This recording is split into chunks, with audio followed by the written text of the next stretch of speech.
Hi, it's Janet and welcome to my channel. This is where you can be inspired, learn new techniques, and pick up some new tips and tricks. Get started by subscribing and clicking on the bell. So today I'm here to share with you a box card that I just recently made, and I thought it was so cute that I would share it with you. It is also a project that I completed for the Bitten by the Bug 2 challenge blog where I'm a designer. So I wanted to show this to you because it is just so cute. For summer, this cannot be beat. And this is a brand new file from svgcuts.com. It's actually part of a set that you can get for free if you purchase a certain dollar amount from them, or you can just purchase it outright. I decided just to purchase this particular card in the set because it had all the elements I was looking for. But please go over there and take a look because there's lots and lots of cute files there. So let's take a look at this one. There's a lot of detail in this, particularly let's look at the lemonade and the glasses of lemonade. A lot of cute detail. Now I chose to use distress ink. I used tea dye to outline all the lighter pieces, including the lemonade and the lemonade glasses. And then I used distress ink in walnut grain. Sorry, I think it's walnut stain. Yes, walnut stain for the darker pieces of paper so that you could see some definition. And I just think whenever you're doing paper piecing, using any of the distress inks on the edges helps the pieces stand out and look better and more finished. Takes that raw paper edge away. So if you look closely, behind the picture is like a tub of fresh lemons and then 3 more glasses. Let's see if I can get this to show a little better. There you go. So cute. Such cute touches. And of course we have this lovely awning and the 25 cents, which I think is a great touch. And then in the front, the file includes a lot of additional items. We have the 3 pieces of wood.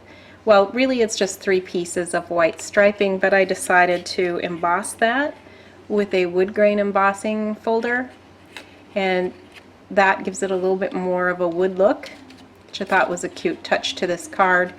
And then it comes with the banner pieces. There are 3 banners in it, and I chose to use it to say hi.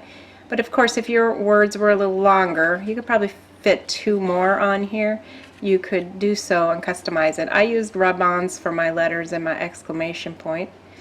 And then it comes, though, the file with the flower, which is cleverly a slice of lemon, and the 3 leaves. They're connected together on one piece, and they have a hole in the center along with the flower with a hole in the center. And then on the flap there's a hole also that's cut into the file, so you know exactly where to put this piece. And it's made, of course, for brad. Now I had this kind of gemstone flower brad in yellow that I thought was perfect for this card, so I used that. You can see my brad back here. It also cuts the holes where you can put your cording here and here, which I really appreciate because then you know that your holes are in the perfect place, they're perfectly aligned, you don't have one higher than the other and that kind of thing, which inevitably happens to me anyway when I try to do those manually. You can see in the back again, here are my brads that I use to secure that with a little bit of glue as well in order to keep the cording in place. So mine says hi. I think it's just adorable. Okay, let's take a look at the few more details. Turning it around on the side, we have another flap and another piece of, I'll call it wood here. Turning it around on the back, this is where your sentiment is going to go. The file comes with this cut, which is like a frame, and then inside of it you get the white cut, which you will be able to put whatever sentiment you would like. In addition to my sentiment, I included a few sequins, and I would just say that if you're going to mail something like this and you're going to use sequins on it, do use glue dots, because the glue dots will make sure nothing moves around or releases. Especially right now when it's hot, I'm afraid that using like a liquid glue may get brittle in the heat and that sort of thing, and then let go of the sequins. So you know, it's going to go through a little bit of handling in the mail. You just want to make sure everything's going to stay in place for you. I chose to put get well soon on this a sentiment piece, but this would be such a perfect card for happy birthday, thinking of you, happy summer, I mean, you name it. But in this particular case, I just thought it was so cheery and so happy that it would be a perfect get well card. Alright, so this you can see is rather thick. My gem is rather thick, and I do need to mail this. So I thought as part of this video I would show you how I'm going to mail this piece. I'm going to put a note in here specifically for the person I'm sending it to, because there's really no room to do it here.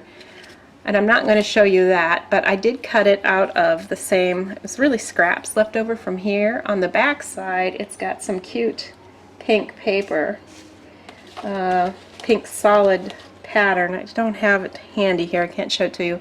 But I did use that strip, and I wrote a little note that I'm going to slip in the back here in the envelope.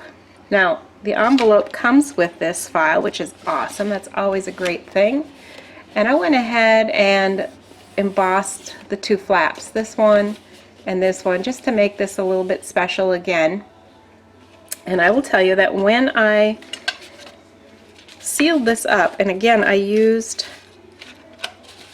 in this case, two-sided tape. I used a 1/4 inch double-sided tape to secure the flap here, and I will use it to secure the top when I'm done and ready to mail it. But this is going to be important because, again, you're just going to go through a lot of heat in the middle of the summer, and you don't want your glue to give away and your card to flop out, and yeah, that would be a disaster. So you want your recipient to get this in one piece and in one piece well. So when I decide to put the envelope together, if the piece is chunky, I will stick it in the envelope first and then fold over the pieces so that it's got enough room to get it in and out. If you do that when the envelope is shut, you're going to not create any extra room for your chunky piece to go into. So that's just a tip that I have for you there. Now this card is relatively flat except for where I have this gemstone, and it's pretty thick. I'd say it's definitely over 1/8 of an inch. It might be almost 1/4 of an inch. So what I've done is I've taken some foam paper and I'm putting it here to kind of make that not so harsh, and also to make the distance between that height and the rest of the height a little bit smaller. And then I'm going to wrap this all the way around the card. So I just cut this bubble wrap to fit, right? And I don't need as much on the back because that's completely flat as I do on the front, which has all the bumps and lumps. And then I'm going to just carefully slide this in.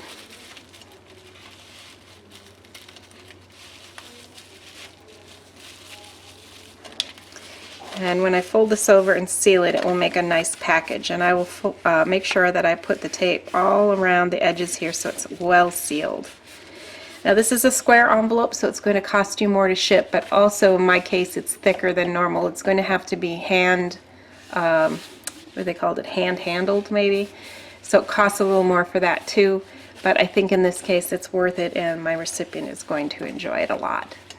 So one last thing is, this is my handwritten note. I'm going to tuck that in the back before I seal it up, and it's ready to go. So anyway, I hope you enjoyed seeing this little project share and seeing this adorable lemonade stand card. It really is cute. Here's another look at this cute little card. Well, thank you for joining me today. I really appreciate you being here. Let's keep the fun going and click on another video that I've included on the screen. And don't forget to please subscribe, click on the bell, and give me a thumbs up if you enjoyed this video. Well, that's it for me today. I'll see you soon, but until then, keep crafting. Bye!